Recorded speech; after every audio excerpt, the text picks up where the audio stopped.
Citrus advisers के founder Sanjay Sinha जुड़ गए हमारे साथ। Sanjay ji, good morning. क्या ब्रॉडर मार्केट करेक्शन खत्म हुई आपके हिसाब से, और क्या वापस यहाँ पर अब पोजीशनिंग की जा सकती है?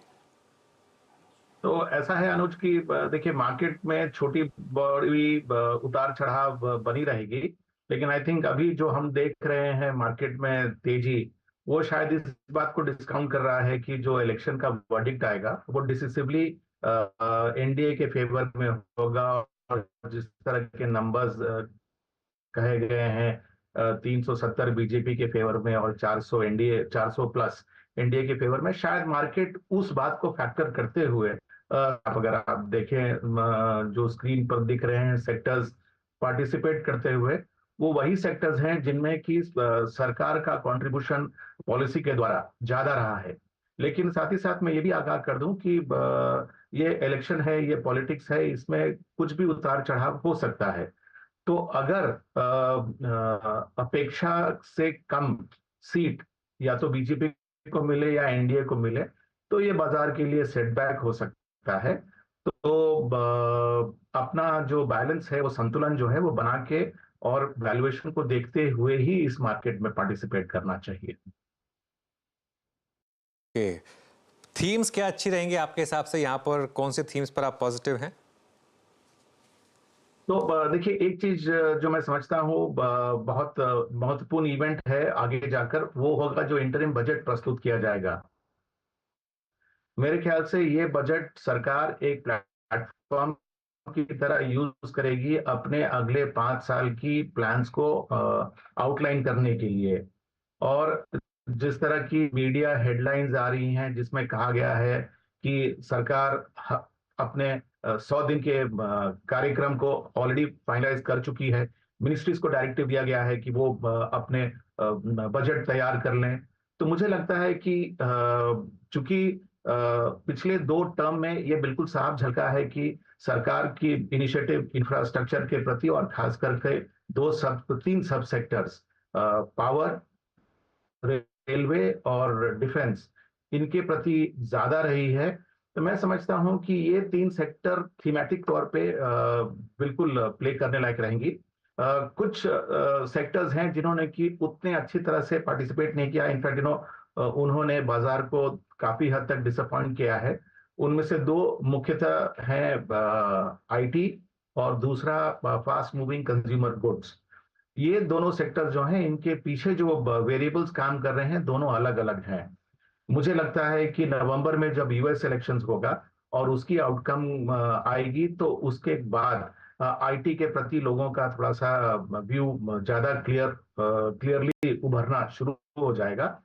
और जिस तरह का कंजम्पशन का ट्रेंड रहा है, जहां अर्बन कंजम्पशन स्ट्रांग रही है लेकिन रूरल कंजम्पशन के बारे में लोगों के मन में असमंजस बनी रही है और आज भी है।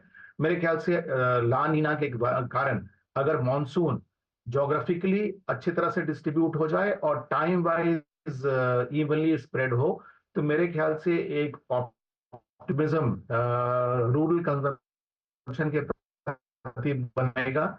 और जो कंज्यूमर स्टेपल्स और जो फास्ट मूविंग कंज्यूमर गुड्स हैं, या जो सेक्टर्स हैं जिनका कि रूरल इनकम से सीधा रिश्ता है, उनमें भी रुझान बन सकता है इस इवेंट्स के आउटकम के बाद।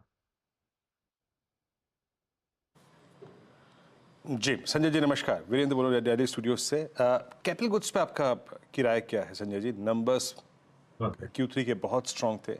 अभी आपने आने वाले बजट, फुल फ्लैज बजट की बात कही, और जिस प्रकार का सरकार का टैक्स रेवेन्यू है, जीएसटी कलेक्शंस एट 1.78 ट्रिलियन, आपका व्यू क्या है? क्या बाजार नई आने वाली कैपेक्स की फिगर पे फोकस कर रहा है, और क्या कैपिटल गुड्स में अभी भी इस लेवल पे एडिशन बनता है क्या?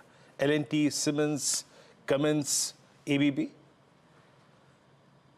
तो वीरेंद्र जी, ये आपने बहुत अच्छा मुद्दा उठाया, क्योंकि यहाँ पर किसी भी फंड मैनेजर के लिए सबसे बड़ा डिलेमा जो है वो है वैल्यूएशन जिन पर कि ये स्टॉक्स ट्रेड कर रहे हैं।